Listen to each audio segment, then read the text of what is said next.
வணக்கம் நண்பர்களே, வாங்க பீர்க்கங்காய் கிரேவி எப்படி செய்யலான்னு பார்க்கலாமா. அதுக்கு நான் 1/2 கிலோ பீர்க்கங்காய் எடுத்திருக்கேன். அதை தோலை நீக்கிட்டு இந்த மாதிரி பொடியாக நறுக்கி வச்சுருக்கேன்.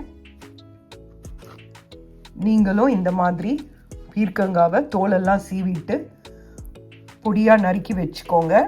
வாங்க நாம் கிரேவி எப்படி செய்யலான்னு பார்க்கலாம். பீர்க்கங்காய் கூட்டு செய்கிறதுக்கு ஒரு பேனில் எண்ணெய் எடுத்துக்கோங்க.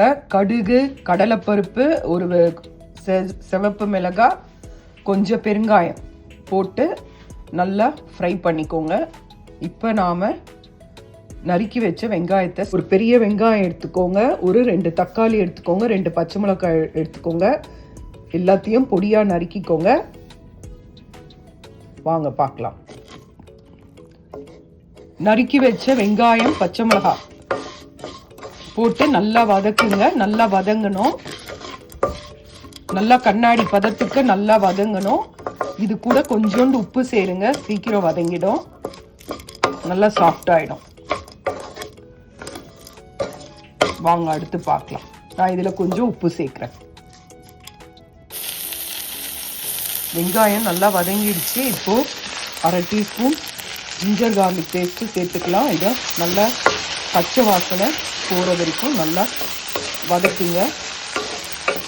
அது நல்லா வதங்கின பிறகு நாம் தக்காளியை இதில் சேர்க்கலாம். நறுக்கி வச்ச தக்காளியை நாம் இதில் சேர்த்துடலாம். இது நல்லா குழைய வதங்கணும். நல்லா தக்காளி நல்லா வேகணும், நல்லா ஸ்மாஷ் ஆகணும். அது நல்லா வதங்கட்டும்.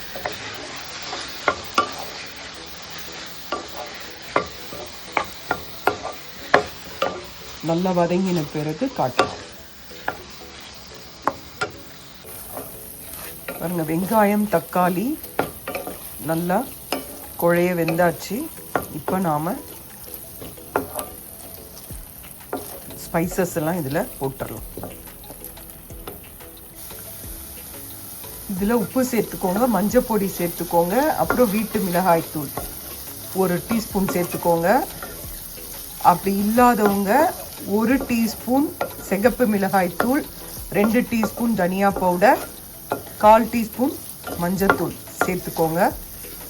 சேர்த்துட்டு இதை நல்லா கலரி விடுங்க. நல்லா கலரின பிறகு இதில் நாம் நறுக்கி வச்ச பீர்க்கங்காவை சேர்த்துடலாம். இப்போ நான் நறுக்கி வச்ச பீர்க்கங்காவை இதில் சேர்த்துடுறேன். இதில் நீங்கள் தண்ணி ஆட் பண்ண தேவையில்லை, ஏன்னா பீர்க்கங்காலேயே தண்ணி இருக்கும். அதனால் அதிலிருந்தே தண்ணி உங்களுக்கு வரும், அதுவே இது போதும். அதனால் இதை நல்லா கலரி விட்டுட்டு தட்டை போட்டு மூடி வைங்க. அதிலிருந்தே தண்ணி உங்களுக்கு வந்துடும், அது வெந்து போயிடும். இது ஒரு 10 நிமிஷம் கழித்து டேஸ்ட்டு பார்த்துட்டு உப்பு காரம் ஏதாவது தேவைன்னா சேர்த்துக்கோங்க. தட்டை போட்டு மூடி வச்சுடுங்க. வாங்க பார்க்கலாம்.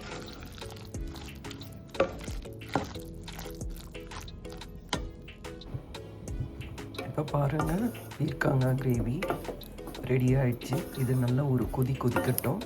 அதுக்கப்புறம் கறிவேப்பிலையை நல்லா கொஞ்சம் ஒரு கொத்து கறிவேப்பிலை எடுத்து நல்லா நறுக்கி போடுங்க.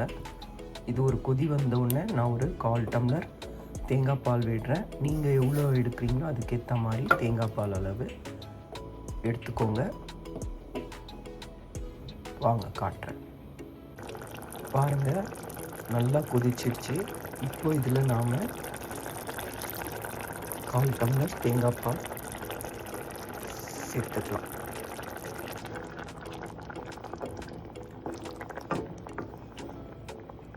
இது ஒரு 10 நிமிஷம் கொதிக்கட்டும். அதுக்கப்புறம் நாம் கொத்தமல்லி தழை தூவி இறக்கிடும். பாருங்கள், பீர்க்கங்காய் கிரேவி ரெடி ஆயிடுச்சு. இப்போ நாம் கொத்தமல்லி தூவி இறக்கிடலாம். உங்களுக்கு தேங்காய் பால் விருப்பம் இருந்தால் சேருங்க, விருப்பம் இல்லைன்னா தேங்காய் பால் சேர்க்கணுன்னு அவசியம் இல்லை. தேங்காய் பால் சேர்த்திங்கன்னா இன்னும் கொஞ்சம் டேஸ்ட்டாக இருக்கும். நாம் இப்போது கொத்தமல்லியை தூவி இறக்கிடலாம். அவ்வளோதாங்க, பீர்க்கங்காய் கிரேவி ரெடி. செஞ்சு பாருங்கள், ரொம்ப நல்லாயிருக்கும். இது சாதத்துக்கு போட்டு பிசைஞ்சு சாப்பிட்டா ரொம்ப நல்லாயிருக்கும். சப்பாத்தி தோசைக்கெலாம் கூட தொட்டு சாப்பிடலாம். செஞ்சு பாருங்கள். உங்களுக்கு இந்த டிஷ் பிடிச்சிருந்தால் லைக் பண்ணுங்கள். நன்றி, வணக்கம்.